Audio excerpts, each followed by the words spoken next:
Здравствуйте, меня зовут Николай Токугава, живу я в Калифорнии, родом я из Якутии, и сегодня я бы хотел поздравить вас уже с наступившим Новым годом 2020 и желаю вам, самого лучшего, России без Путина, чтобы у нас в стране не было коррупции и чтобы у нас на первом месте стояла, ваша заработная плата в месяц. Это должно быть главной общенациональной нашей идеей. То есть средняя зарплата в России должна быть около 300 тысяч рублей при нынешних ценах. И это будет, ребята, я думаю, очень-очень замечательно. И чего, как говорится, вам желаю. И, в России без Путина у нас, будет, наверное, самая лучшая медицина, потому что, близость Японии с одной стороны, Япония и Южная Корея с одной стороны, и близость Германии с другой стороны, то есть с обеих сторон у нас есть очень хороший пример, каким образом можно развивать медицину. А также я желаю того, чтобы каждый 10-й российский выпускник школы учился в западных университетах. То есть это должны быть университеты Америки, университеты Франции, Англии, Германии, в котором ваши дети могли бы получить прекрасное образование, которое в будущем помогло бы и им сделать прекрасную карьеру и помочь послужить, то есть, помочь своей родине, послужить его интересам, то есть интересам повышения качества жизни в нашей стране. Это было бы тоже, ребята, замечательно. Так вот, и теперь, мы подведем некоторые итоги, 2019 года. Как я обещал, я расскажу, каким образом, удача Путина развернулась к нему спиной, и, ничего хорошего уже этого человека не ждет. В 2019 он уже получил такую штуку. Так вот, давайте пройдем самую интересную штуку. Прошел саммит в Париже, нормандской четверки, в котором участвовала, Украина, Германия, Франция и Путин. Так вот, знаете, этот человек, он, последние 20, не 20 лет, а последние 10 лет у него такая бравада, типа он самый могущественный, никого он не боится и так далее, и так далее. Он самый такой, знаете как, самое ужасное, что он когда-то сделал, это он катался на лошади, с голым торсом, такой какой-то индеец, что ли, хотя он даже не похож на индейца, и даже по повадкам у этого человека нет гордости. И я сейчас это вам докажу. Смотрите, какая штука. Помните, он такую штуку говорил, он говорил, если вот Европа без нашего газа ничего не может сделать. У Украины там, извините, зима близко, а им топить нечем. У него же была такая бравада. Он же говорил, без моего газа эти народы, вся Европа не может существовать. Они что, дровами топить будут? И у него было такое выражение. И сказал, что он может поставить любые условия Европе и Украине, в данном случае еще Белоруссии. И, они либо согласятся, либо не согласятся. Это типа мне решать. И, он вот таким образом выступал еще по российским каналам. То есть всем нам, 140-миллионной России, он показал на примере Европы, типа, какой он крутой. И то, что против него бочку катить не надо. Чтобы все 140 миллионов, заткнули свои рты и сидели ровно, как говорится, там, где они сидели. Так вот, как же вышло в 2019 году, что этот человек после того, как, дело в том, что даже Бог начал выступать против этого человека, и был прислан, шаман Александр Габышев, и он шел его, изгонять демона, и это должно было занять 2 года. Так вот, Путин вместо того, чтобы в течение этих 2 лет как-то восстановить ситуацию, он взял и, арестовал и выслал человека обратно, откуда он шел. И, он сказал, что это он умеет делать, абсолютно безнаказанно. И что же интересное произошло после этого? Прошло не совсем много времени. Я уже перешел на мистику. Так вот, прошло не так уж и много времени, и, состоялся вот этот саммит. И оказалось, что его никто не боится. Вообще. Понимаете? То есть, европейцы говорят, можете значит, продавать нам газ, если нет, так нам все равно. Так же сказала и Украина, и так же сказала и Белоруссия. Так вот, значит, Путин, он протягивал, значит, Северный поток-2, если вы знаете, да? Ну, то есть, как все вы знаете, как все мы знаем, просто все уши прожужжали про этот второй Северный поток в обход Украины и так далее. Так вот, он протянул его на 95%, и все. Понимаете? Никуда. Он вперед продвигаться уже не может. Обратно уйти, собрать вот это и вернуть свои деньги он опять не может.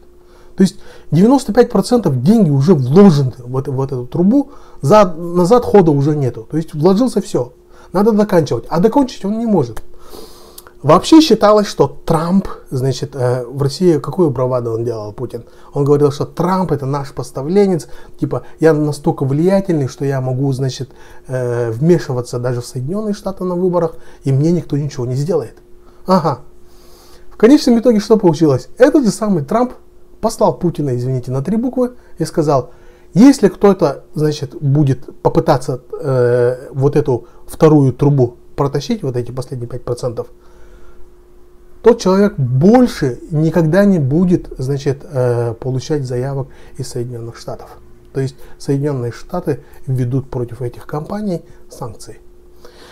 Так как, значит, Соединенные Штаты являются демократической страной, и ценность в Соединенных Штатах, первое место это зарплаты и доходы американцев, то, значит, все американское сообщество и плюс государство как инструмент, они занимаются тем, что повышают уровень жизни, уровень зарплат в Соединенных Штатах, то получилось, что в мире при равных ценах Соединенные Штаты являются крупнейшим рынком,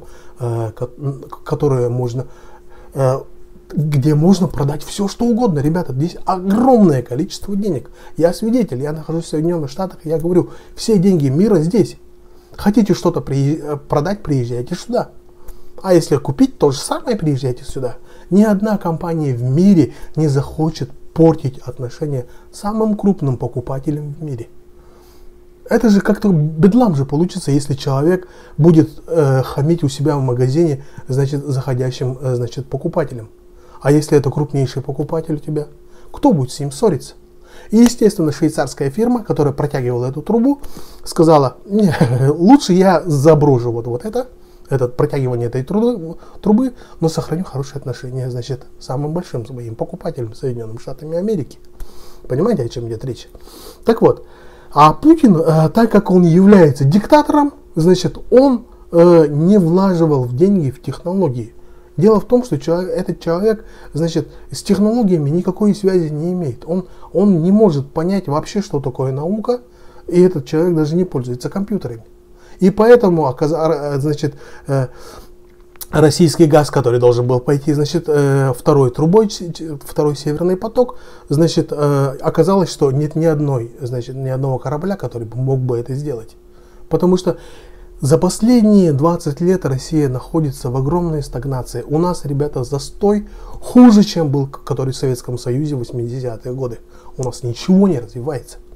Так вот, и это этому доказательство. То есть вот эти 5%, вот осталось вот столько, он не закончит. Понимаете? То есть это одна большая мистическая неудача. То есть он вроде бы имел связи с Трампом, но Трамп вдруг поменял отношение к Путину на, значит, 180 градусов. Это первое. Второе. Значит, Украина оказалось, что они могут прожить и без российского газа. Они сказали, что они этим вообще не боятся. Понимаете? Дело в том, что я раньше работал снабженцем. Я знаю, как ведутся переговоры на очень крупные суммы. Так вот, иногда бывает такое, что когда несмотря на, как сказать, торговые и финансовые отношения с человеком, ну, с какой-нибудь корпорацией, когда что-то у него покупаете, иногда эта корпорация ведет себя совершенно некорректно. И тогда ты, значит, идешь к руководителю и говоришь, что эти люди нас совсем не уважают. И как бы они нам дешево не продавали, или были бы чуть ли не единственным поставщиком, надо искать альтернативу. И я, значит, искал другие компании, чуть дороже, но чтобы эта компания уважала нас. Понимаете? Это, как бы сказать, когда ведутся переговоры, там идет на очень культурном уровне. То есть там никакого хамства, типа дровами топить будете, что ли, такого неуважительного отношения к себе никакая покупающая сторона не потерпит. Такого не бывает. И, значит, Украина поступила таким же образом. Идем дальше. Дело в том, что через некоторое время эти компании возвращаются и дают такую скидку, от которого ты отказаться уже не можешь. То есть при больших, и вот, например, если это розница, маленькое что-то, то скидка в пределах 10-15% является нормальным. Бывают беспрецедентные скидки, когда вот тебе это не особо нужно, но они предлагают, скажем, какую-то одежду, которая лежит у них там, скажем, 2 года или прошлогодняя коллекция, а они держат марку того, что у них постоянно новая коллекция в их магазине, они прошлогоднюю могут продать по себестоимости. Это приблизительная скидка бывает от 20 до 25%. Понимаете? Но это розница. Когда идет, значит, речь об, значит, больших объемах какого-то сырьевого материала, который не отличается, скажем, как сказать, большой наценкой трудовой затраты. То есть там бывает же большое. То есть кто-то мастером является, у него там, скажем, в одежде там, я вот не помню, в интернет-помощи, там есть одежда от дорогих брендов, а он дорогой. Там часть занимает имя бренда и действительно трудозатрата. А бывает примерно такого же качества, но дешевле, допустим. Но в сырье такого быть не может. То есть газ лучшего, худшего качества там почти что нет. Он газ, природный газ почти что одинаковый. Он все равно проходит фильтрацию, наверное. Возможно, я так думаю, инженеры физики, значит, подтвердят, что, значит, им, конечно, лучше виднее, какая именно чистка идет, но в основном газ идет он сам по себе, как бы, да. Так вот, он везде почти что одинаковый. Так вот, там скидка может быть максимум там 2-3, максимум 4% может быть скидка.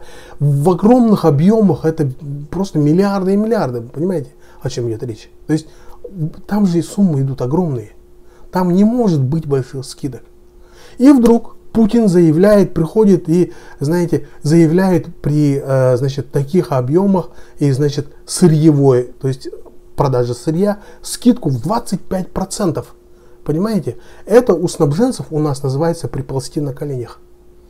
Потому что, когда ты шеф, когда вот, значит, приходит менеджер и говорит, вот мы бы хотели вам продать, и мы можем пойти на 25% скидку. Ты сидишь и говоришь, что? 25%? Да вы шутите? Серьезно, так может быть? Да? И идете к шефу и говорите, ребята, эти, помните, они приползли к нам на коленях. Они говорят, и шеф сразу понимает, говорит, и какой уровень их колен? Он говорит, минус 25. Сколько? Ну тогда уж, давай уж, куда уж, да, понимаете? То есть Путин фактически приполз на коленях перед немцами, перед французами, перед украинцами, понимаете? Он приполз на коленях и просто молил их взять. Это предложение, знаете как, он фактически им ботинки целовал, и вот эта скидка, это называется именно таким вот образом, он им ботинки целовал. И в конечном итоге, поэтому они уже не могли отказаться от этой штуки. Так вот, второе, что случилось, Белоруссия. Значит, они хотели закрутить, то есть Путин хотел закрутить гайки, значит, Белоруссии, но Белоруссия сказала, что мне все равно, мы у вас можем не покупать. При таком отношении мы у вас лучше откажемся. То есть через некоторое время Украина может, то есть Белоруссия может развернуться лицом к Европе. Потому что даже Лукашенко понимает, что с Путиным ничего сварить вообще невозможно. Никакие договоренности, которые могут быть сделаны с Путиным, работать не будут. Этот человек, значит, как говорится, прирожденный, что ли, обманщик. Понимаете, Путин, он постоянный, значит, лжец. Понимаете, он всегда лжет и никогда не стоит на своих словах, никогда не выполняет своих обещаний. Как можно работать с этими людьми? Естественно, что я могу, наверное, сделать прогноз даже, что в ближайшем будущем Белоруссия будет больше приближаться к всемирному сообществу и, значит, отдаляться от Путина. Потому что, почему? Потому что опасно. Понимаете? То есть, другими словами, получается, что Путин, он полностью, значит, потерял всякую гордость, значит, он мистическим образом растерял всю свою браваду, и теперь он пожинает плоды, значит, собственной дурости, можно сказать. Так вот, следующий мой ролик будет посвящен, значит, Второй мировой войне. Я расскажу, как это было, и расскажу, почему Путин не смеет использовать вот этот козырь. Понимаете? Я расскажу о такой интересной вещи, что называется ленинградским хлебом. Ленинградский хлеб – это обман, ребята, это не ленинградский хлеб. Мы в Якутии и вообще вот северная часть, значит, России, там, где был расположен ГУЛАГ, мы очень хорошо знаем этот хлеб. И этот хлеб называется гулаговским. И это я расскажу в следующем моем ролике. Будет замечательный, значит, ролик. Мы, значит, правду вытащим сквозь ложь, которую нам говорили последние 70 лет. Спасибо, ребята. Подписывайтесь на мой канал, ставьте колокольчики. Следующий ролик будет просто замечательный. Спасибо. До свидания.